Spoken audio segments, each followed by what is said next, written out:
तो मित्रों नमस्कार। आप देख रहे हैं रुद्र आईएएस चैनल और आज की अपनी क्लास जो है कल की क्लास का पूरक यानी कॉम्प्लीमेंट्री है। तो जैसे कल हमने जाना था राज्य विधानमंडल के बारे में, हमारे कॉन्स्टिट्यूशन में क्या क्या प्रोविजंस है। तो थोड़ा सा पिछली क्लास का रिवीजन कर लेते हैं। कल की क्लास में हमने जाना था कि राज्य विधानमंडल का गठन कैसे होता है या राज्य विधानमंडल में क्या क्या कंपोनेंट्स क्या क्या घटक आते हैं। जैसा हमने जाना कि राज्य विधानमंडल में सबसे ऊपर गवर्नर होता है, यानी लॉ मेकिंग का काम विदाउट गवर्नर राज्यपाल के बिना पूरा नहीं होता है। कल हमने इस क्लास में जाना दो सदन है, दो सदनों में एक सबसे बड़ा सदन होता है जिसे अपर हाउस कहते हैं, जिसको लेजिस्लेटिव काउंसिल के नाम से भी जाना जाता है या विधान परिषद के नाम से जाना जाता है। दूसरा सदन विधानसभा होती है। जिन राज्यों में केवल राज्यपाल और विधानसभा से मिलकर विधानमंडल बनता है उन राज्यों को एक सदनीय विधानमंडल वाला राज्य बोलते हैं। और कुछ राज्य ऐसे हैं जिनमें उत्तर प्रदेश है, जिनमें महाराष्ट्र है, जिनमें बिहार है, जिसमें कर्नाटका है, जिसमें आंध्र प्रदेश है, तेलंगाना है। 6 राज्य ऐसे हैं जिनमें द्विसदनीय विधायिका पाई जाती है। इन द्विसदनीय विधायिका वाले राज्यों में कल हमने देखा था कि सबसे कम जो सबसे छोटी विधान परिषद है वो तेलंगाना में है और सबसे बड़ी विधान परिषद जो है वो उत्तर प्रदेश में है। आज हम इससे आगे चलते हैं और विधानमंडल से आगे बढ़ के हम बात करते हैं मध्य प्रदेश की विधानसभा की। ओके, तो मध्य प्रदेश का विधानसभा या मध्य प्रदेश की विधानसभा का विकास कैसे हुआ और मध्य प्रदेश की विधानसभा में क्या उसका क्या स्ट्रक्चर है। तो फर्स्ट ऑफ ऑल जो सबसे पहली बात यहाँ पर इम्पॉर्टेंट है कि मध्य प्रदेश की विधानसभा एक सदनीय विधानसभा है।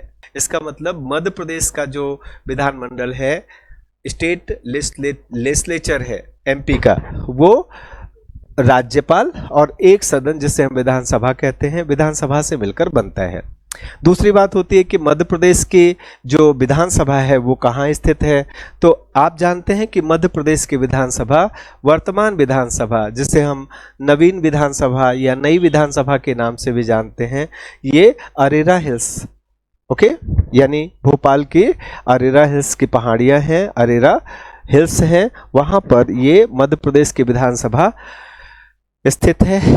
वर्तमान समय में मध्य प्रदेश में 230 निर्वाचित विधायक हैं और जैसा मैंने आपको कल कहा था कि हर राज्य में एक नॉमिनेटेड मेंबर भी होता था विधानसभा में, जिसे राज्यपाल द्वारा मनोनीत किया जाता था। वर्तमान में वो प्रोविजन 2020 से खत्म कर दिया गया है। तो total members of Madhya Pradesh विधानसभा यानी मध्य प्रदेश विधानसभा में सीटों की कुल संख्या वर्तमान में 230 है। ओके, 230 का आधा होता है 115 और बहुमत होता है 116। तो 116 विधायक किसी भी पार्टी को चाहिए सरकार बनाने के लिए। तो अगर हम मध्य प्रदेश के विधानसभा, मध्य प्रदेश की जो लेजिस्लेटिव असेंबली है, अगर हम उसके इतिहास की बात करें, उसके अतीत की बात करें, तो मध्य प्रदेश की विधानसभा का इतिहास बहुत पुराना है या मध्य प्रदेश की धरती पर विधानसभा का इतिहास बहुत पुराना है। ओके, आज जो वर्तमान विधायिका है, आज जो वर्तमान की विधानसभा है, अतीत में ऐसा शेप, ऐसा आकार, ऐसा स्ट्रक्चर विधानसभा का नहीं हुआ करता था। ये ग्रेजुअल डेवलपमेंट हुआ है, इसमें ग्रेजुअल डेवलपमेंट हुआ है। आज हमारा जो मध्य प्रदेश राज्य है, मध्य प्रदेश राज्य 4 इकाइयों को मिला करके वर्तमान मध्य प्रदेश राज्य का निर्माण किया गया, जिनमें इन 4 यूनिट्स में, इन 4 इकाइयों में अगर हम बात करें तो पहला इकाई है जिसको हम कहते हैं CP and Berar, CP and Berar. Okay, ये पहली यूनिट है। दूसरी यूनिट की अगर हम बात करें, अगर हम दूसरी इकाई की बात करें तो दूसरी इकाई है मध्य भारत, मध्य भारत। ओके, अगर हम तीसरी इकाई की बात करें तो तीसरी इकाई है विंध्य प्रदेश, विंध्य प्रदेश, और चौथी इकाई की बात करें तो चौथी इकाई है भोपाल। इन 4 स्टेट्स को, इन 4 राज्यों को एकीकृत करके, इकट्ठा करके, ओके, 1 नवंबर 1956 को, 1956 को, 1 नवंबर 1956 को आधुनिक मध्य प्रदेश का निर्माण हुआ। ठीक है, इनमें से देखा जाए तो मध्य भारत प्रांत का निर्माण 1948 में, 1948 में 2 रियासतों को मिलाकर किया गया था, जिसमें एक होलकर रियासत और एक ग्वालियर रियासत। यानी इस राज्य के अगर हम हिस्ट्री में जाएं, इतिहास में जाएं, इस मध्य भारत प्रांत के इतिहास में जाएं, तो ये प्रांत 1948 से ज्यादा पुराना नहीं है। अगर हम विंध्य प्रदेश की बात करें तो ये विंध्य प्रदेश भी उसी समय, लगभग उसी समय भारतीय संघ में शामिल हुआ और इसे स्टेट का दर्जा, इसे प्रांत का दर्जा प्रदान किया गया 1948 में। ओके, तो इसका इतिहास भी उसी समय का है, 1948 का है। सिमिलरली इसी प्रकार भोपाल स्टेट की बात करें तो भोपाल भी नवाबों की रियासत थी।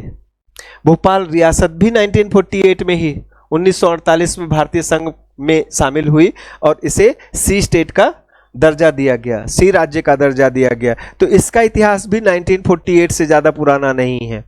तो ये हो गया, यानी अगर हम अपने मध्य प्रदेश में विधायिका के इतिहास की बात करें और तलाशें कि विधायिका कहाँ है, तो हमें यहां नहीं मिलेगी, यहां नहीं मिलेगी, यहां नहीं मिलेगी। तो फिर हमारे पास ऑप्शन बचता है ये सीपी एंड बरार। तो यहीं से हम स्टार्ट करते हैं। तो सीपी एंड बरार, जिसको सेंट्रल प्रोविंस यानी हिंदी में बोलते हैं मध्य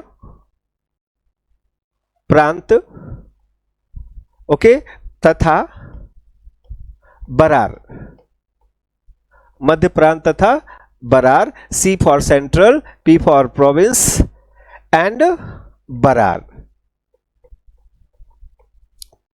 ठीक, ध्यान रखना है यहां शब्द है प्रांत, प्रांत शब्द है। 1950 यानी 26 जनवरी 1950, ये दिन हमारे भारतीय इतिहास में एक ऐतिहासिक दिन है। इसी दिन से हमारे देश का संविधान लागू हुआ, कॉन्स्टिट्यूशन लागू हुआ।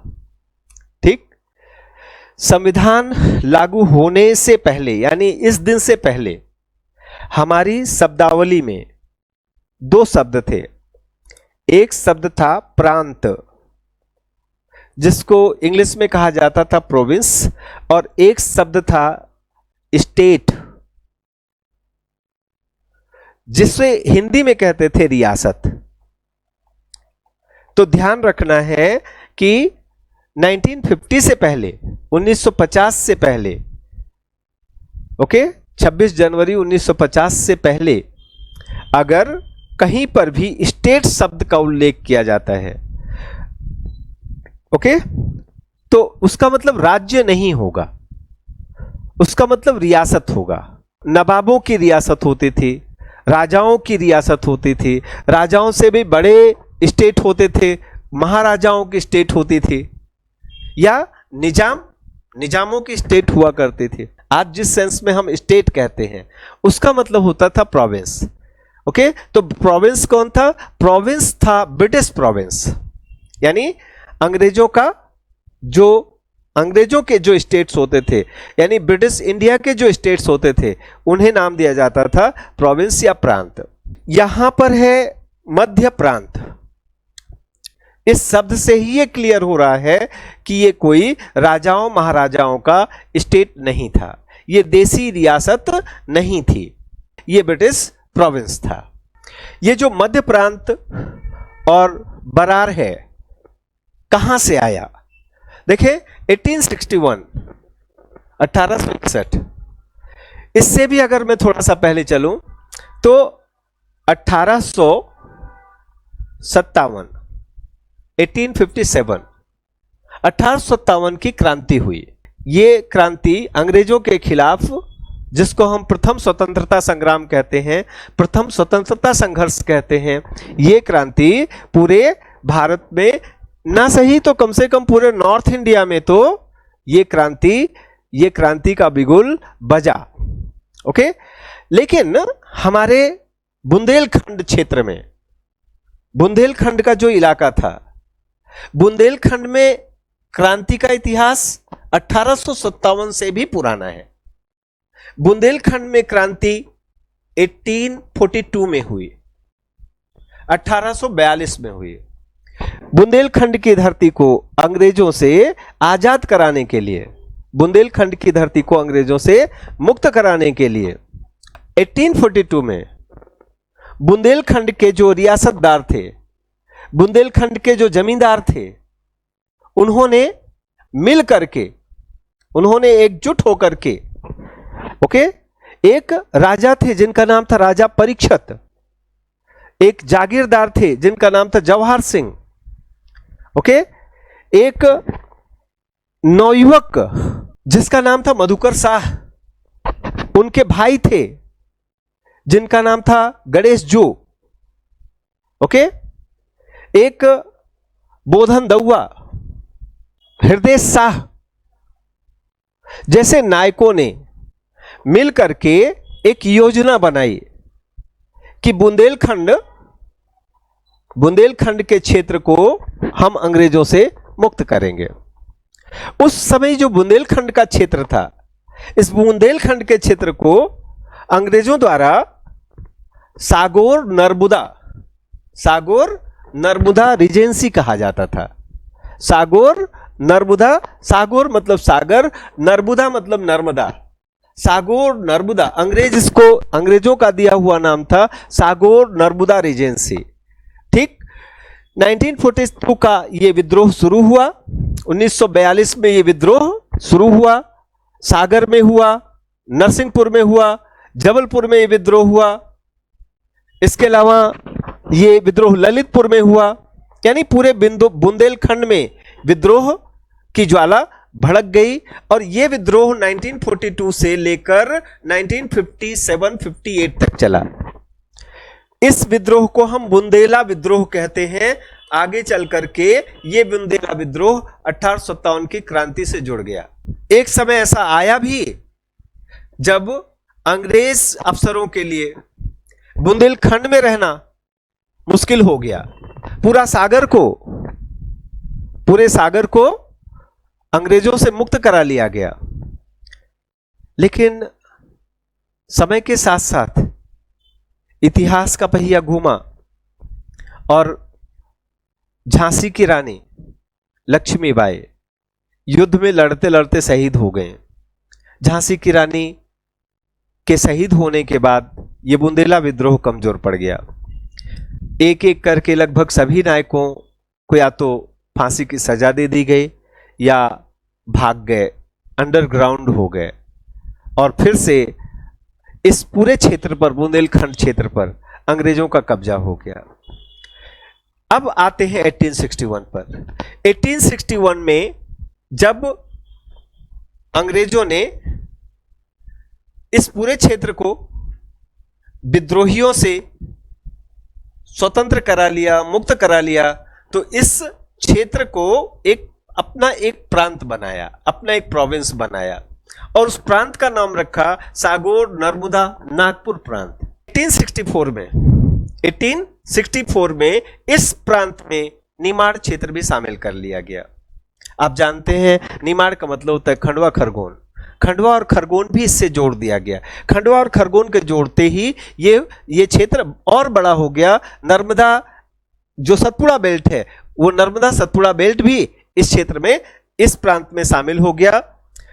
1903 में, 1903 में ये प्रांत का नया नाम रखा गया। इस प्रांत को सीपी एंड बरार नाम दिया गया, सेंट्रल प्रोविंस एंड बरार इसका नाम रखा गया। 1913 में, 1913 में यहां पर पहली बार विधान परिषद का गठन हुआ हमारे सीपी एंड बरार में। 1913 में विधान परिषद का गठन किया गया। यानी अगर हम मध्य प्रदेश की धरती पर विधायिका, आधुनिक विधानसभा जैसी कोई भी बॉडी को ट्रेस करें, उसको खोजें, तो उसका इतिहास 1913 तक जाता है। 1913 में सीपी और बरार स्टेट में हमारे मध्य प्रदेश की धरती की पहली विधान परिषद या पहली विधानसभा का गठन हुआ 1936 में। इसके बाद 1936 में, जैसा कि आप जानते हो, 1919 में भारत शासन अधिनियम आया और भारत शासन अधिनियम के तहत द्वैध शासन प्रणाली की नींव रखी गई।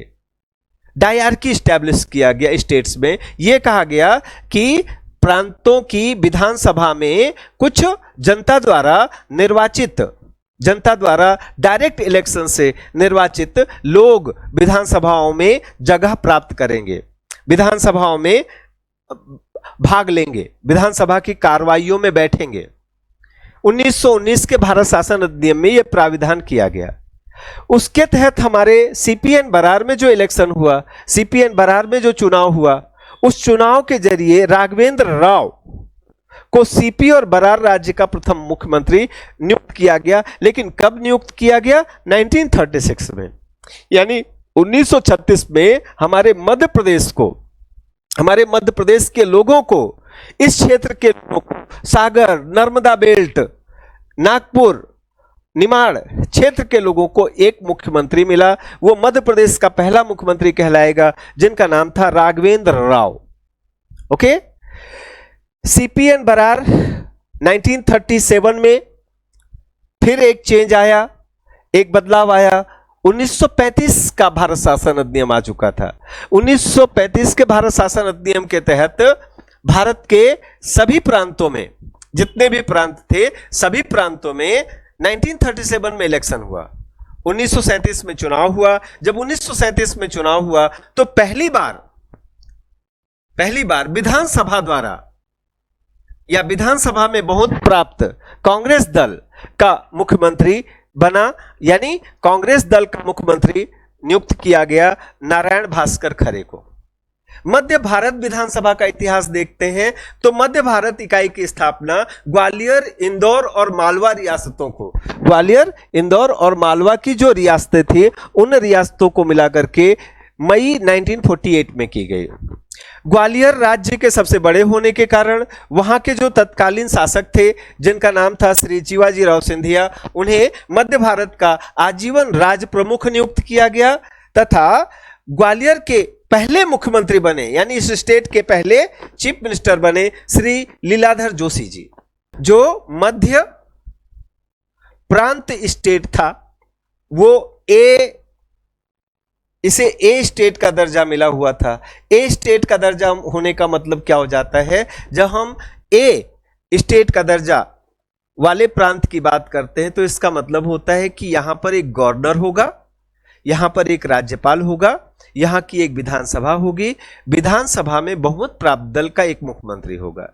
तो राज्यपाल वाले यानी गवर्नर्स स्टेट, राज्यपाल वाले राज्यों को हम ए स्टेट का दर्जा देते हैं। तो हमारे मध्य प्रदेश में जो भी स्टेट्स थे, 4 कंपोनेंट्स थे, उसमें सिर्फ यही एक प्रांत था सीपीएन बरार, जिसे ए स्टेट का दर्जा मिला हुआ था। बाकी मध्य भारत प्रांत जो था, मध्य भारत प्रांत बी कैटेगरी के स्टेट में आता था। तो बी कैटेगरी वाले स्टेट में क्या होता था? यहां कोई गवर्नर नहीं होता था, ये कोई बड़ी रियासत होती थी। किसी बड़ी रियासत के जो राजा होते थे, राजा को ही राज्य प्रमुख बना दिया जाता था, यानी गवर्नर के समतुल्य दर्जा दे दिया जाता था। ओके, तो यहां के ग्वालियर स्टेट के जो राजा थे, ग्वालियर स्टेट के राजा जीवाजीराव सिंधिया थे। जीवाजीराव सिंधिया को क्या बना दिया गया? राज प्रमुख, यानी गवर्नर के इक्विवेलेंट राज प्रमुख, गवर्नर के समतुल्य राज प्रमुख का दर्जा दे दिया गया। अब बाकी राज प्रमुख के अलावा इन राज्यों में भी एक विधानसभा होगी और विधानसभा के साथ साथ यहां पर विधानसभा में बहुमत प्राप्त दल, विधानसभा में जिस दल को बहुमत मिलेगा उस दल का मुखिया एक मुख्यमंत्री होगा। लीलाधर जोशी जी, लीलाधर जोशी जी को मध्य भारत स्टेट का पहला मुख्यमंत्री और जीवाजी राव सिंधिया जी को मध्य भारत राज्य का पहला राज्य प्रमुख बनाया गया।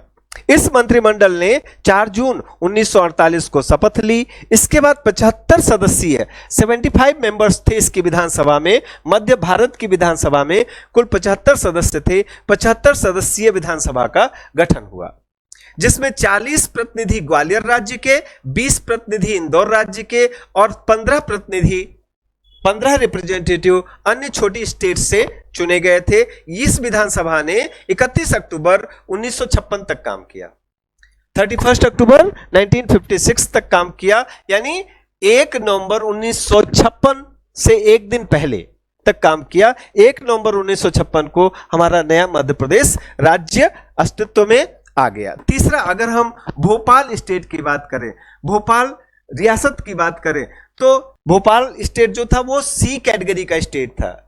आरंभ में यानी 1948 से लेकर के और 1952 तक ये एक चीफ कमिश्नर द्वारा गवर्न होता था, और 1952 के बाद 31 अक्टूबर 1956 तक यहां विधानसभा और मुख्यमंत्री ने शासन किया। तो इस प्रांत के पहले मुख्यमंत्री बने डॉक्टर शंकरदयाल शर्मा जी।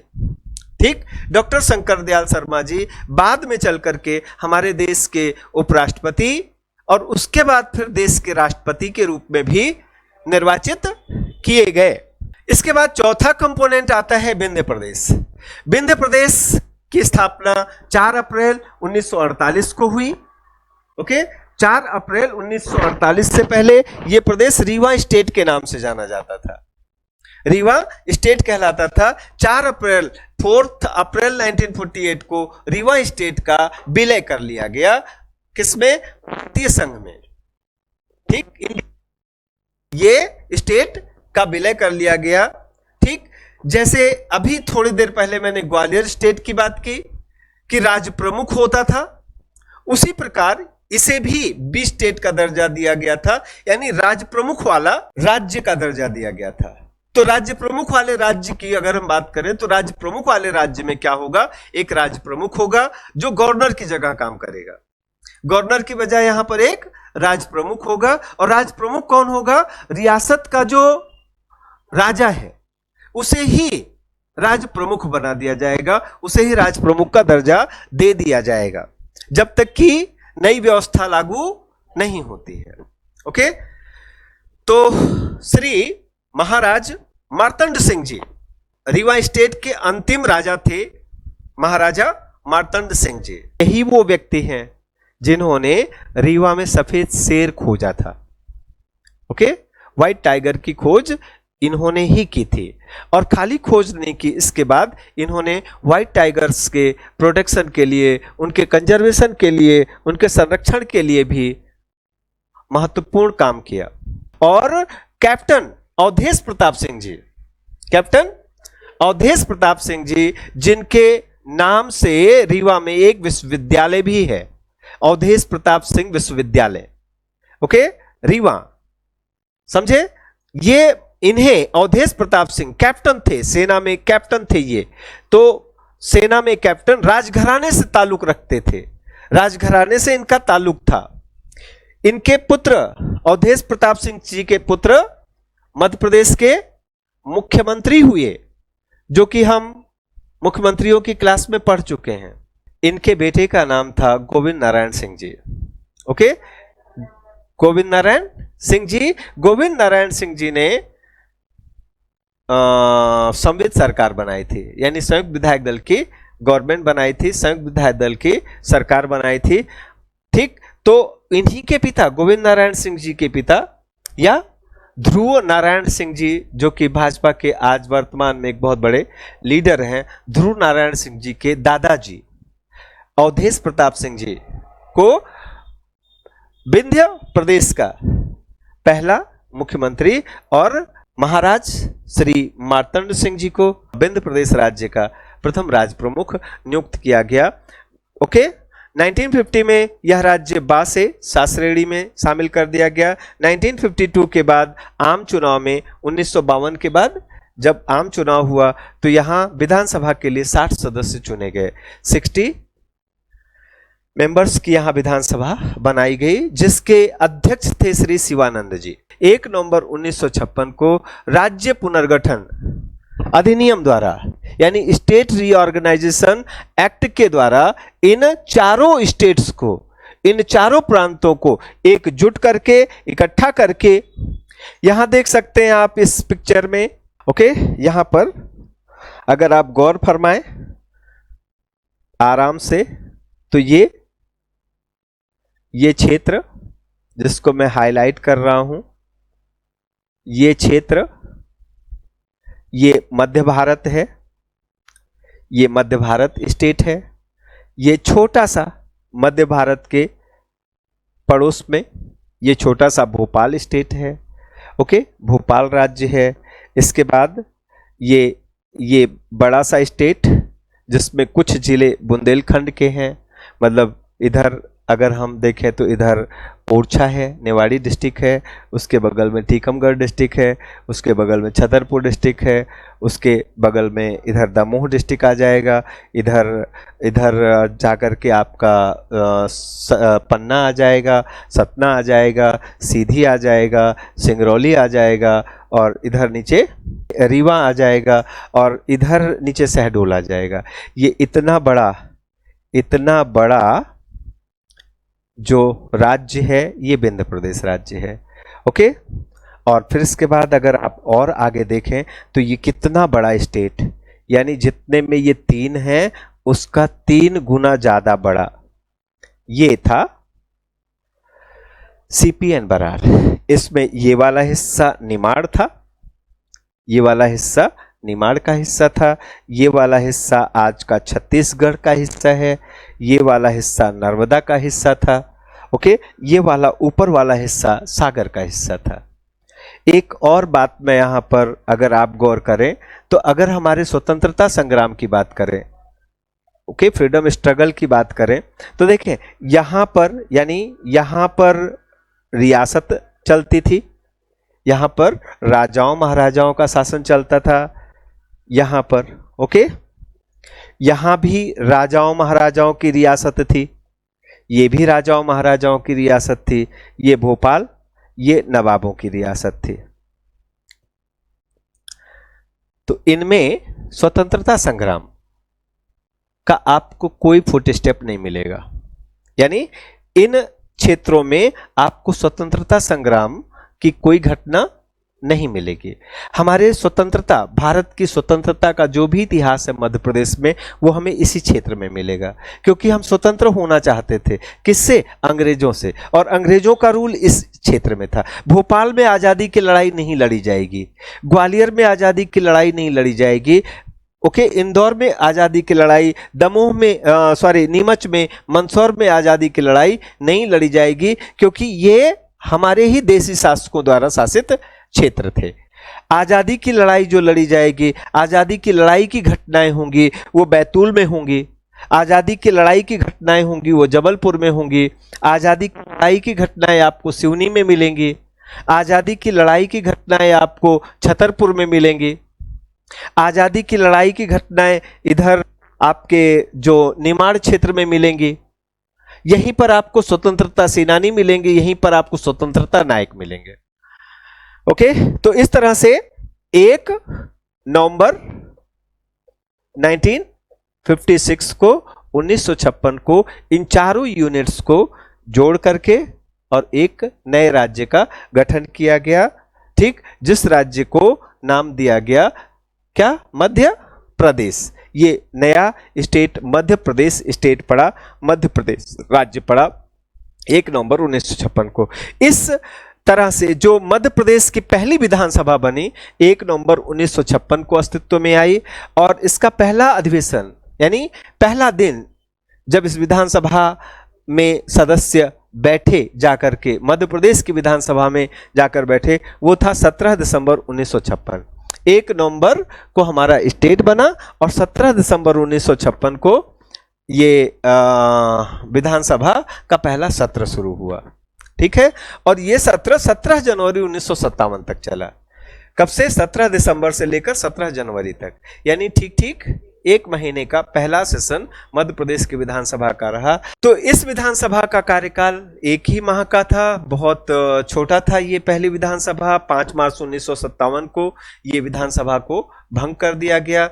क्यों 5 मार्च को क्यों भंग कर दिया गया? क्योंकि इस बीच में चुनाव हुए, इस बीच में मध्य प्रदेश में चुनाव हुए और एक निर्वाचित विधानसभा, मध्य प्रदेश की एक निर्वाचित, तो मध्य प्रदेश की जो पहली विधानसभा का कार्यकाल था वो कब से कब तक था? वो था 1 नवंबर 1956 से लेकर के 5 मार्च 1957 तक।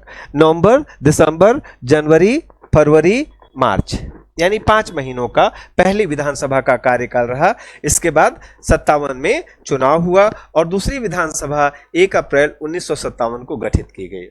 ओके, 1 अप्रैल 1957 को दूसरी विधानसभा गठित हुई। मध्य प्रदेश में विधानसभा की जो सदस्यों की संख्या थी वो 288 थी। ठीक, इनिशियली जब मध्य प्रदेश में पहली विधानसभा जब बनी तो उसमें 288 मेंबर्स थे, जिसे बाद में बढ़ाकर 321 कर दिया गया, 321 कर दिया गया।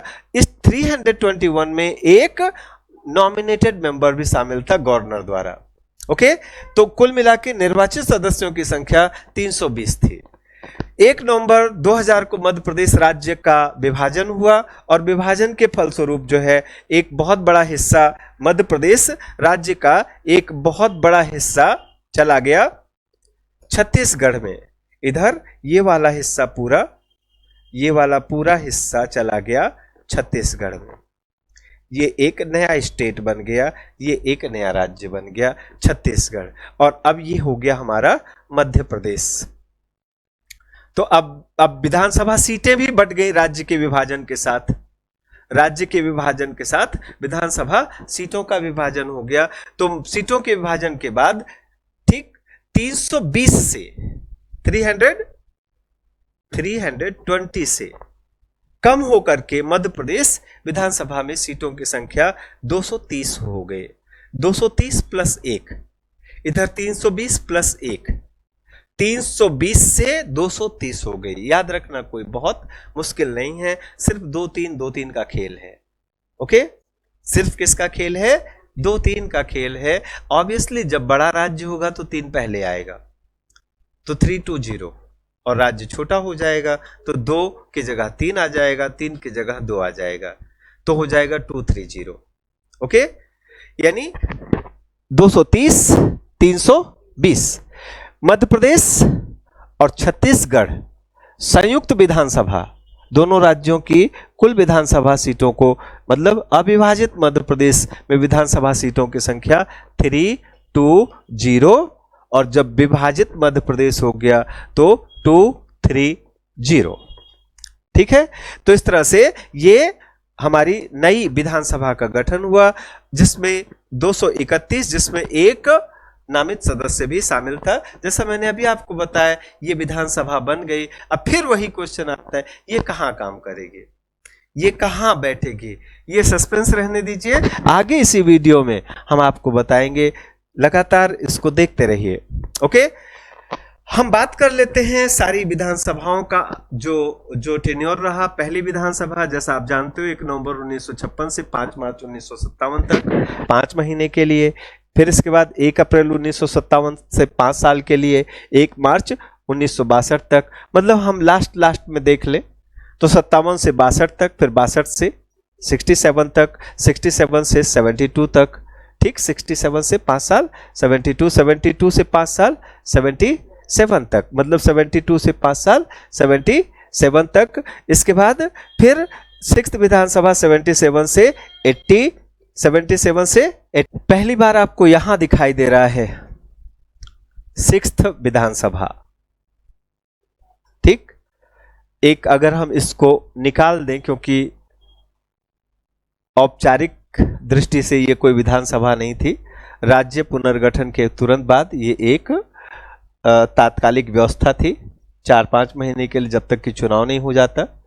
जब इलेक्शन हो गया, जब चुनाव हो गया, तो दूसरी, तीसरी, चौथी, 5वीं, ठीक, पांच लगातार 5 विधानसभाओं में से 4 विधानसभाओं ने अपना 5 वर्ष का कार्यकाल पूरा किया। 5वीं विधानसभा थी 5th विधानसभा थी, इसका टोटल टेन्योर क्या था? 5 इयर्स, 5 साल 3 महीने की विधानसभा थी।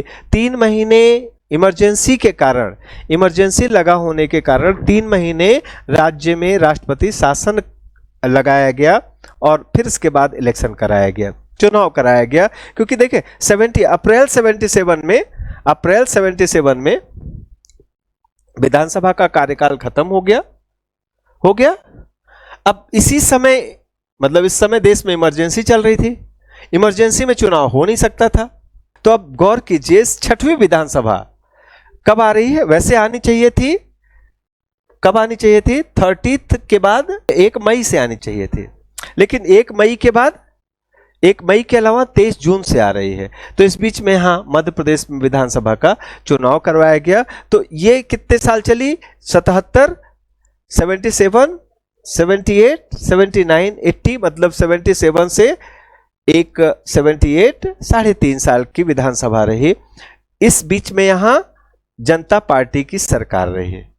ओके, और जैसे ही फिर कांग्रेस की गवर्नमेंट बनी केंद्र में, उसके बाद ये यहां यानी जो 6वीं विधानसभा है वो इंदिरा गांधी जी द्वारा 3.5 साल में ही भंग कर दी गई, इंदिरा गांधी की सरकार द्वारा, और यहां पर फिर से एक बार राष्ट्रपति शासन लगा दिया गया। तो ध्यान रखना आपको, 5वीं विधानसभा का एंड भी राष्ट्रपति शासन से हुआ और 6वीं विधानसभा का भी एंड राष्ट्रपति शासन से हुआ। फिर 7वीं विधानसभा आई। 7वीं विधानसभा 80 से 85, 5 साल 7वीं पूरा करेगी। 8वीं 85 से 90, ओके। 9वीं 90 से 92 तक, 90 से 92 तक फिर से ब्रेक आया। 9वीं में फिर से ब्रेक आया, ओके। मतलब अगर आप, ये 3 ब्रेक है, इसके बाद कोई ब्रेक आपको नहीं देखना है। हमारे राज्य में, मध्य प्रदेश राज्य में कुल 3 बार ही राष्ट्रपति शासन लगा है और वो तीनों बार यहां आपको दिखाई दे रहा है। कैसे ध्यान रखोगे आप? मध्य प्रदेश विधानसभा, जो मध्य प्रदेश की विधानसभा है, अगर वो एक स्टूडेंट है, एक बच्चा है विधानसभा, तो उसका एडमिशन करा दो, ठीक है। तो पहली क्लास उसने 3 महीने में पास कर ली, ओके। पहली क्लास उसने 3-4 महीने में पास कर ली, ओके। दूसरी क्लास, तीसरी क्लास, चौथी क्लास, अपना जो भी शेड्यूल टाइम था उसमें पास किया, लेकिन 5वीं कक्षा में फेल हो गया, फिर 6वीं कक्षा में फेल हो गया और फिर 9वीं कक्षा में फेल हुआ, ओके। तो 5वीं, 6वीं और 9वीं विधानसभा आपको ध्यान में रखनी है। 5वीं, 6वीं और 9वीं। प्रश्न पीएससी में पूछा जा सकता है कि निम्नलिखित में से कौन सी विधानसभा, किस विधानसभा का कार्यकाल पूर्ण होने से पहले, ओके, वहां राष्ट्रपति शासन लगाया गया? तो ध्यान रखना आपको, इसका उत्तर होगा 6वीं और 9वीं। 5वीं का कार्यकाल पूरा हो गया था, तो राष्ट्रपति शासन का मध्य कार्यकाल में कोई लगाने की आवश्यकता नहीं थी, पूरा 5 वर्ष का कार्यकाल पूरा हो गया था। लेकिन जब कार्यकाल पूरा हुआ तो क्या हुआ? तो नेशनल इमरजेंसी चल रही थी, राष्ट्रीय आपात चल रहा था देश में, उस समय इलेक्शन नहीं हो सकता था, इसलिए राष्ट्रपति शासन लगाना पड़ा, ठीक है।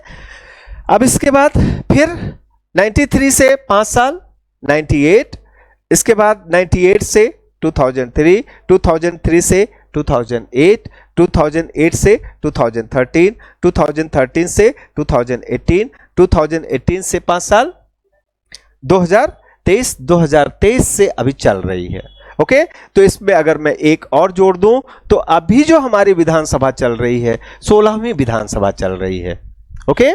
मतलब हमारी विधानसभा